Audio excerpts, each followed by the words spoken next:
새 차 구매하시나요? 카동의 실시간 금융 데이터 분석으로 금리는 낮게, 캐시백은 높게. 전문 매니저를 통한 견적 비교와 계약을 한 번에. 내 차 비싸게 팔고 꼼꼼한 출고 점검 및 프리미엄 패키지까지. 이 모든 혜택을 카동에서 한 번에. 새 차 살 때 카동. 네, 반갑습니다. 조코피TV의 조현일입니다. 자, 이제 NBA 후반기가 내일부터 시작을 합니다. 전반기가 어떻게 지나갔는지 잘 기억이 나지 않을 정도로 굉장히 정신없이 전반기가 지나간 느낌인데요. 자, 2023-24 시즌 후반기를 앞두고 제가 터졌으면 하는 바람을 지니고 있는 선수들, 또 터질 수밖에 없는 선수들을 제가 임의대로 한번 골라봤습니다. 만나보시죠. 자, 키건 머레이를 한번 꼽아봤습니다. 제가 키건 머레이는 드래프트 되기 전부터 좀 좋아했던 선수였고, 이 키건 머레이의 아이돌 우상이 르브론 제임스였습니다. 그래서 르브론 제임스처럼 공수 양면에서 맹활약하는 선수가 되고 싶다라는 포부를 밝혔었는데, 사실 올 시즌에 조금 아쉬운 부분은 있어요. 네, 10월 들어서는 시작이 좋았습니다. 16점을 넣고 리바운드도 7.7개를 걷어냈었고 어시스트 2.3개로 월별 하이였는데 11월 들어서 잠깐 또 부침을 겪었죠. 야투 성공률이 38.8%. 10월 첫 3경기도 야투가 좋지 못했지만 11월까지는 세크라멘토의 성적이 나쁘지 않았고 또 많은 세크라멘토 팬들이 또 전문가들이 키건 머레이의 수비력이 일취월장했다. 이 친구가 드디어 NBA의 온도를 굉장히 빨리 알아차리게 됐다. 이런 평가를 내렸었습니다. 자, 그리고 12월 들어서는 슈팅까지 살아나죠. 12월 들어서 14경기를 치렀는데 32분 뛰면서 17.2득점, 리바운드 4.6개, 그리고 야투가 49%까지 올랐고요. 3점이 44%로 월별 커리어 하이를 찍었습니다. 자, 1월 들어서도 활약은 꾸준히 이어졌죠. 야투가 50%를 넘겼고요. 또 3점이 39%, 그리고 3옵션으로서 평균 17.7득점이면 나쁘지 않죠. 어차피 그 팀은 팍스와 그리고 사보니스가 이끄는 그런 이 공격의 팀인데 17.7득점, 리바운드 5.8개를 기록을 하면서 맹활약을 했습니다.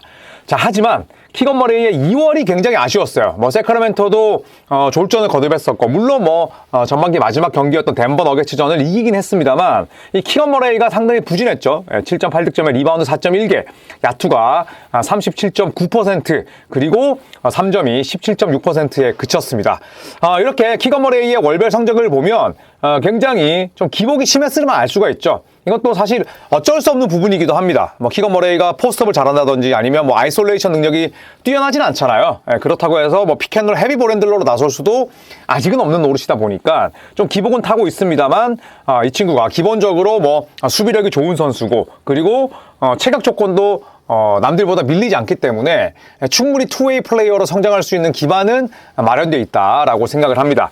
또 보통 이렇게 2월 들어서 부진하고 이랬을 때 또 긴 휴식기, 그리고 또 브레이크가 걸려 있으면 또 그걸 반등의 계기로 삼는 선수들이 많습니다. 저는 키건 머레이도 그렇지 않을까 생각을 하면서 후반기 키건 머레이의 활약을 기대해 보셔도 좋을 것 같습니다. 자, 그리고 지난 시즌 같은 경우만 보더라도 키건 머레이의 후반기 성적이 좋았어요. 평균 득점은 살짝 떨어졌지만 지난 시즌 같은 경우에 후반기에 트루 슈팅 퍼센테이지가 61.4%였습니다. 야투가 47.5%, 3점이 40.4%였기 때문에 훨씬 전반기보다 후반기 활약이 좋았거든요. 그래서 저는 루키 시즌에 이어서 이번 시즌도 키건 머레이의 후반기 약진을 기대해 보겠습니다. 자, 그리고 샌안토니 스퍼스 제레미 소언입니다. 자, 제레미 소언 같은 경우에는 그렉 포포비치 감독이 이 빅터 웬반야마와의 투맨 게임을 위해서 보통은 포워드 포지션에서 뛰어야 될 제레미 소언에게 헤비 볼핸들러 역할을 맡겼습니다. 결과는 대실패였죠. 일단 10월 4경기 27분이나 뛰었는데 평균 득점이 2자리가 안 됐고요. 리바운드 어시스트 수치는 상당히 다재다능하긴 했습니다만 외곽이 좋지 않은 선수다 보니까 야투도 38.7%였습니다.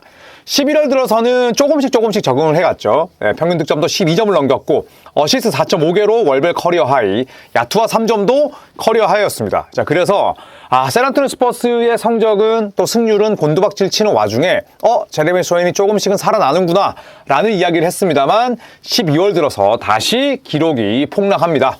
29.4분을 뛰었는데 10득점이 안 됐고요. 야투도 40, 3점 32.5%. 또 현지에서도 빅터 웬반야마에게 찔러주는 패스 타이밍이라든지 이 플레이메이킹에 대한 딴지를 굉장히 많이 걸었어요. 그렇다고 해서 외곽을 빵빵 터트리는 선수도 아니다 보니까 어느 정도는 뭐 비판을 계속 받았죠. 자, 그래서 힘든 11월과 12월을 보냈었는데 1월 들어서는 살아났습니다. 특히 평균 득점이 13.3득점 하이였고요. 6.7리바운드도 이번 시즌 커리어 하이. 그리고 야투 46, 3점 37.5%면 그래도 평균적인 활약은 펼친 셈이죠. 그래서 1월 들어서 제레미 소현이 완벽하게 살아났습니다만 앞서 말씀드렸던 키건 머레이와 마찬가지로 2월 들어서는 9.4득점, 리바운드 6.7개는 훌륭하긴 했습니다만 이 트레이 존스가 메인 가드로 올라섰고 켈든 존슨이 식스맨으로 뛰다 보니까 어시스트 개수가 폭락했어요. 1.9개, 3.9.5%. 그러니까 외곽이 되지 않는 선수는 굉장히 등락을 할 수밖에 없음을 이 제레미 소현이 보여줬죠. 지난 시즌 같은 경우에 이 제레미 소현의 후반기 기록 자체는 16.9득점, 7.4 리바운드, 그리고 2.6 어시스트. 굉장히 훌륭했습니다. 트루 슈팅 퍼센테이지는 52.2였는데 유세지 퍼센트가 27.8%까지 늘어났는데 다만 표본은 8경기였어요. 부상 때문에 많은 게임을 출전하지 못했고. 자, 하지만 이 제레미 소현이 지금은 헤비 볼핸들러라는 그런 부담에서 벗어났잖아요. 왜냐면 이제 트레이 존스가 주전 포인트 가드로 뛰고 있기 때문에 또 켈든 존슨이 벤치로 내려왔습니다. 그러면서 제레미 소현이 본인이 날뛸 수 있는 그런 공간을 어느 정도는 지금 차지하고 있기 때문에 저는 제레미 소현이 11월과 그리고 또 1월에 보여줬던 그런 상승세를 이어가길 바라보겠습니다. 자, 그리고 키온테 조지를 빼놓을 수 없죠. 제가 판타지에서도 데리고 있었던 선수였고, 그리고 또 실제 플레이도 아주 좋아하는데 10월 들어서는 19.5분을 뛰었습니다. 사실 루키가 19.5분 뛴다는 것 자체도 적은 수치는 아닙니다. 더구나 키온테 조지 같은 경우에는 1라운드 16순위니까 로터리 픽은 아니었어요. 그래서 엄청나게 총막 맞는 유망주냐 묻는다면 그 정도까지는 아니었다라고 볼 수가 있겠습니다만 윌 하디 감독이 첫 달부터 많이 썼죠. 자, 그리고 11월 들어서는 15경기 27.2분을 뛰게 됩니다. 자, 그러면서 어시스트 5.4개를 뿌렸고요. 다만 키온테 조지의 약점은 야투였죠. 11월 들어서 15경기를 치렀지만 야투가 3개를 던져도 하나가 안 들어가는 수준이었어요. 그러다 보니까 어느 정도의 좀 한계는 있었다고 볼 수가 있겠죠. 키온테 조지는 사실 벨러 대학 다닐 때도 야투 성공률이 좋은 선수는 아니었어요. 이 친구가 이제 벨러 대학에서 1년을 다녔었는데 야투가 37.6%, 대학교 때 37.6%면 사실은 굉장히 나쁜 거의 최저 수준이거든요. 그리고 3점도 33.8%였고 그리고 키온테 조지가 대학교 때는 또 스팟업 슈터로도 활약을 했었고 또 볼 핸들러로도 뛰었지만 어시스트 2.8개였어요. 그렇다면 왜 유타 재즈가 조지를 뽑았냐? 단순히 잠재력 때문이었죠. 그런데 그 잠재력을 12월부터 본격적으로 드러냅니다. 12월 들어서 8경기 출전을 하면서 25.8분, 그리고 13.5득점, 2.8 리바운드, 어시스트 4.8개, 야투가 41.2%까지 올랐습니다. 3점도 35.6%. 그래서 키온테 조지가 길게 뛸수록 그리고 루키임에도 불구하고 시즌을 거듭할수록 NBA의 스타일에 점점 적응을 하는구나. 유타 재즈 팬들이 굉장히 열광했었죠.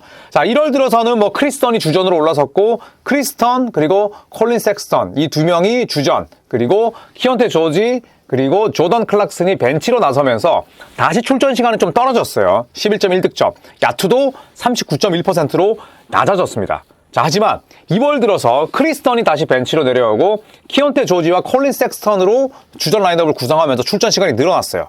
출전 시간 늘어나니까 아니나 다를까 볼륨, 효율 다 좋아졌죠. 15.4득점, 3.3 리바운드 모두 월별 커리어 하이, 47.1%의 야투, 45.1%의 3점 전부 다 월별 커리어 하이.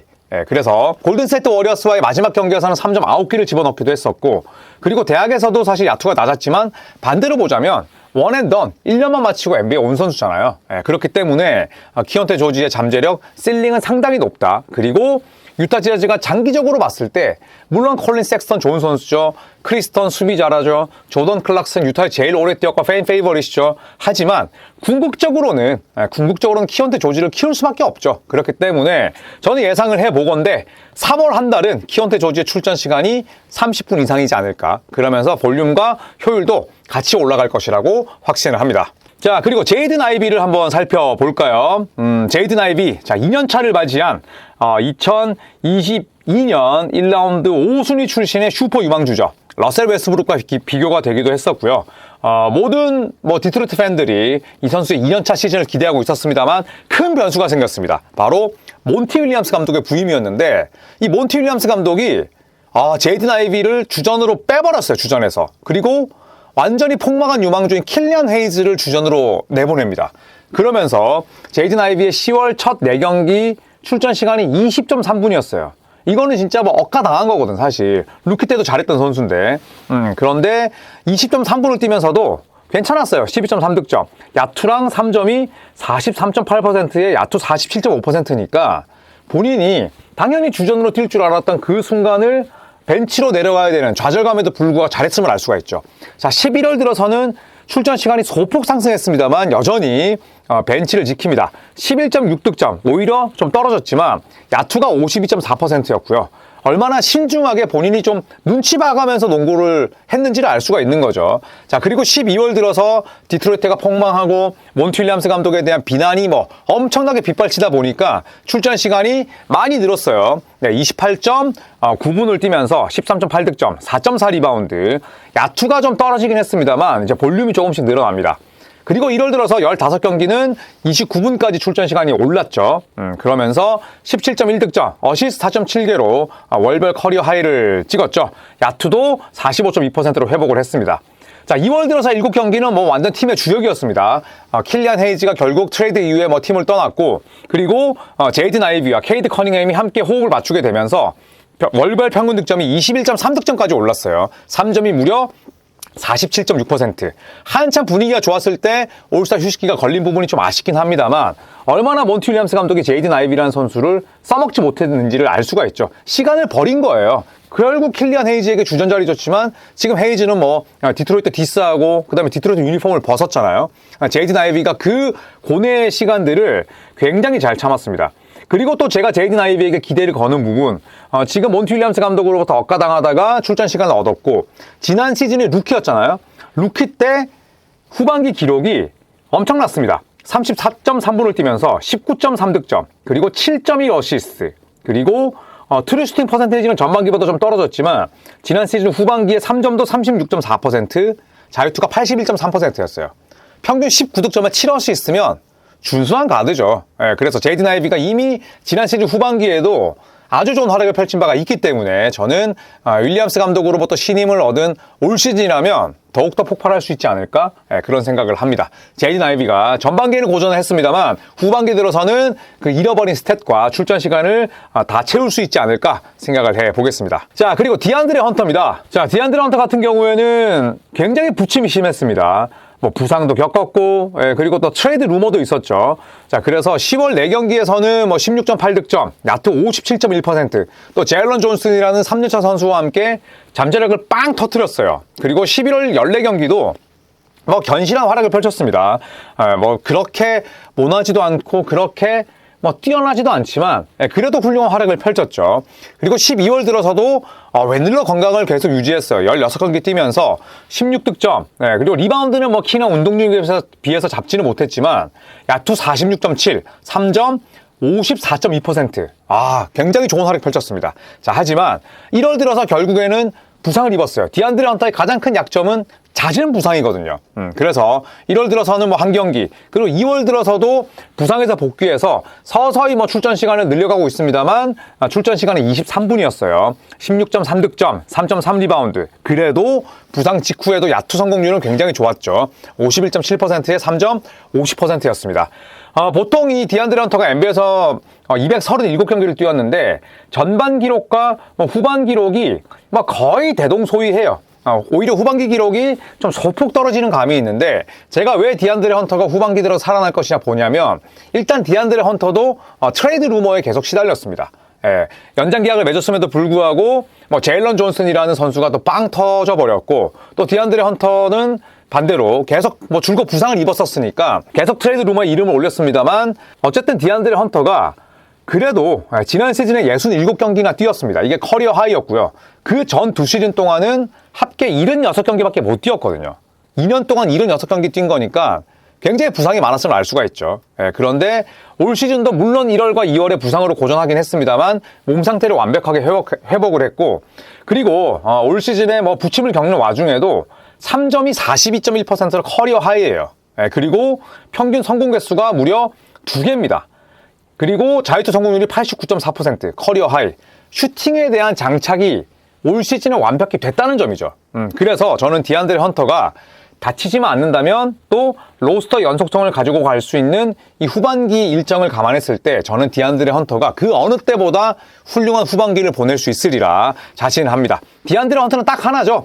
다치지만 않으면 됩니다. 자, 그리고 루이 하치무라를 또 빼놓을 수가 없겠죠. 자, 루이 하치무라는 지난 2023년 여름 LA 레이커스와 연장 계약을 맺었습니다. 저는 그래서 개인적으로는 하치무라가 출전 시간을 굉장히 좀 많이 가져갈 것이라고 생각을 했어요. 자, 하지만 웬일인지 뭐 다비넨 감독은 하치무라를 길게 쓰지 않았습니다. 물론 공격에 비해서 수비에 대한 약점이 좀 크게 드러나는 선수긴 합니다만, 그래도 레이커스가 뭐 본인들의 미래를 짊어질 선수까지는 아니지만 향후 3, 4년은 미래를 보고 조금 더 키워야 되는 하치무라에 대한 출전 시간을 너무 적게 가져가는 것이 아니냐, 저는 그런 생각이 들었어요. 그래서 10월 3경기에서는 14.8분밖에 뛰지를 못했습니다. 8득점에 리바운드 3개에 그쳤고요. 11월 들어서 26.1분으로 출전 시간이 갑자기 늘어납니다. 그래서 26분을 뛰면서 13점이니까 2분당 1점을 넣을 수 있는 능력은 여전히 보여준 거죠. 뭐 리바운드가 약하고 수비가 구리긴 하지만 3점이 또 46.2%였어요. 자, 그런데 12월 들어서 다시 출전 시간이 좀 떨어집니다. 11.5득점, 3.4 리바운드, 그리고 3점은 31.7%로 곤두박질 치죠. 자, 1월 들어서도 출전 시간은 오히려 또 줄었어요. 그래서 10.8득점, 그리고 3점은 46.2%, 야투는 54.3%. 출전 시간이 10월을 제외하고 가장 줄어들었습니다만 이 루이 하치무라는 계속 핫핸드였던 거죠. 자, 드디어 다비넨 감독이 변화를 가합니다. 르브론 제임스, 앤서니 데이비스와 함께 루이 하치무라를 스타팅 프론트 코트로 배치를 한 거죠. 출전 시간이 무려 31.4분까지 뛰었습니다. 자, 여기서 괄목할 만한 부분은 항상 지금 기록을 보시면 2분당 1득점이에요. 1분당 0.5득점을 만들어낸다는 뜻인데, 뭐 2월 들어서도 마찬가지입니다. 31.4분에 15득점이니까 뭐 사실 생산력은 거의 비슷한 거죠. 자, 그런데 무려 58.3%의 야투를 기록을 하고 있어요. 리바운드도 뭐 자연스럽게 늘어났고, 또 르브론 제임스가 내일 열리는 골든스테이트 워리어스와의 경기에서 결장하잖아요. 그리고 바로 직전 유타 재즈와의 경기에서도 나서지 못했지만 뭐 하치무라와 AD가 원투펀치로 나섰을 때의 그림도 나쁘지 않았단 말이죠. 그리고 르브론 제임스의 발목은 지금 계속해서 체크가 필요한 상태라면 저는 하치무라를 벤치로 썼다가 그 다음에 출전 시간 들쭉날쭉 줄 바에야 지금처럼 스타팅으로 받고 하치무라에게 많은 볼을 몰아주지 않을까라는 생각이 듭니다. 그래서 저는 하치무라가 이번에 내고 있는 저 기록들을 3월에도 유지할 것이라고 예상을 하고요. 그리고 전체적으로 놓고 봐도 루이 하치무라가 NBA에서 252경기를 뛰는 동안 전반기보다 후반기 기록이 더 좋았어요. 야투 효율도 그렇고, 그리고 3점도 마찬가지고, 평균 득점, 리바운드, 어시스트 모두 다 전반기보다 더 기록이 좋았습니다. 그래서 정리하자면 다비넨 감독이 하치무라를 길게 쓰기로 결정한 지가 얼마 되지 않았고, 르브론 제임스의 발목 상태가 계속 체크를 요한다는 점, 그리고 하치무라가 주전으로 올라섰을 때 기존 선수들과의 페어링이 나쁘지 않았기 때문에 저는 하치무라의 반등을 한번 기대해 보겠습니다. 자, 그리고 마지막으로 조나단 쿠민가입니다. 자, 조나단 쿠민가는 진짜 뭐 드라마티컬한 변화를 만들어냈죠. 10월 들어서 21.6분, 그리고 11월 들어서 다시 19.7분으로 출전 시간이 줄어들었는데 19.7분 뛰면서 11.3득점이니까 뭐 득점 만들어내는 능력은 기똥차죠. 자, 하지만 이때까지 문제였던 건 결국 3점이었습니다. 시즌 초반에 3점이 무지하게 안 들어갔고요. 자, 12월 들어서 출전 시간이 그래도 24.4분, 48분 동안 절반을 뛰는 수준까지 왔습니다. 자, 그러면서 14.2득점도 인상적이었지만 리바운드가 5개 이상으로 늘어나요. 쿠민가의 가장 큰 약점이 리바운드와 3점 아니겠습니까? 근데 리바운드 개수 늘어났고 야투가 무려 56.2%, 3점도 31.7%까지 끌어올립니다. 그리고 나서 쿠민가가 출전 시간에 대한 뭐 좀 아쉬운 부분들을 이야기하고 나서, 그리고 또 본인이 직접 코트 위에서 증명을 하면서 1월 들어서는 난리가 났습니다. 30.5분 뛰면서 20.6득점, 리바운드 5.8개, 야투가 58.6%. 그런데 3점이 들어가요. 40%. 3점 들어가고 리바운드 잘 잡는 쿠민가는 막을 수 없는 거죠. 언스타퍼블입니다. 그래서 이때는 뭐 골든스테이트 워리어스의 전술 변화도 큰 폭을 차지했죠. 페이스를 좀 더 끌어올립니다. CP3가 뭐 부상 중인 이유도 있었지만 뭐 포지엠스키, 그다음에 또 뭐 트레이스 잭슨 데이비스, 쿠민가 이런 영건들이 뛰기 시작하면서 레스터 큐니어스도 마찬가지고요. 속도가 늘어나고 피켓놀이나 시스템 농구보다는 빠른 농구, 그다음에 뭐 얼리 어펜스, 퀵샷, 자 이런 부분들이 나오면서 쿠민가가 속공의 최전선에 나서는 피니시 역할을 많이 해냈어요. 그러면서 쿠민가의 뭐 어택 더림, 그다음에 레이업, 덩크, 골밑슛 엄청나게 높아졌죠. 그러다 보니까 야투가 58.6%까지 오른 겁니다. 거기서 3점이 들어가니까 30분만 뛰면서 20점을 넣는 선수가 돼버린 거죠. 자, 2월 들어서는 살짝 흐름이 꺾이긴 했습니다. 출전 시간 자체는 31.9분으로 월별 커리어 하이인데 평균 득점 살짝 떨어졌고요. 대신에 동료를 보기 시작합니다. 어시스트 3.4개, 야투는 여전히 54.1%. 그런데 3점이 25%. 결국 쿠민가의 관건은 지금으로서는 외곽이다. 외곽이 들어갔을 때 쿠민가가 좋아하는 클로즈 아웃을 공략하는 방법, 그리고 또 페인트존을 어택하는 것, 그리고 속공의 최전선으로 나서는 것, 이게 외곽이 들어가면 모든 작업이 쉬워질 수밖에 없잖아요. 그래서 쿠민가의 후반기 활약상은 뭐 이미 예고된 것이나 다름없습니다만 3점이 들어간다면 금상첨화다라는 말씀을 드리고 싶습니다. NBA에서 189경기를 뛰고 있어요. 그런데 이 189경기 뛰는 동안 쿠민가 역시도 전반기보다 후반기 활약상이 훨씬 좋습니다. 트루 슈팅 퍼센테이지 같은 경우에는 후반기가 무려 62.7%고요. 그리고 12.6득점. 이것도 23분을 뛰면서 만들어낸 기록입니다. 당연히 올 시즌의 쿠민가에는 후반기에 23분만 뛰지 않겠죠. 33분을 뛰어도 전혀 놀랄 것이 없을 텐데 쿠민가의 약점인 리바운드와 외곽슛이 동반된다면 스테픈 커리의 부담은 훨씬 줄어들지 않을까. 그리고 쿠민가가 후반기 들어서도 활약할 수 있지 않을까 생각을 합니다. 자, 이상 후반기에 터질 수밖에 없는 선수들을 제 임의대로 한번 골라봤습니다. 여러분께서 생각하시는 후반기 반등할 영건들 혹은 스타들이 있다면 남겨주십시오. 재밌게 읽도록 하겠습니다. 라방은 내일 시작합니다. 라방 내일 시작하고요. 그리고 또 저희가 인스타와 조코피TV 커뮤니티를 통해서 또 깜짝 이벤트 저희가 진행하고 있으니까 많은 신청과 사랑 부탁드립니다. 고맙습니다.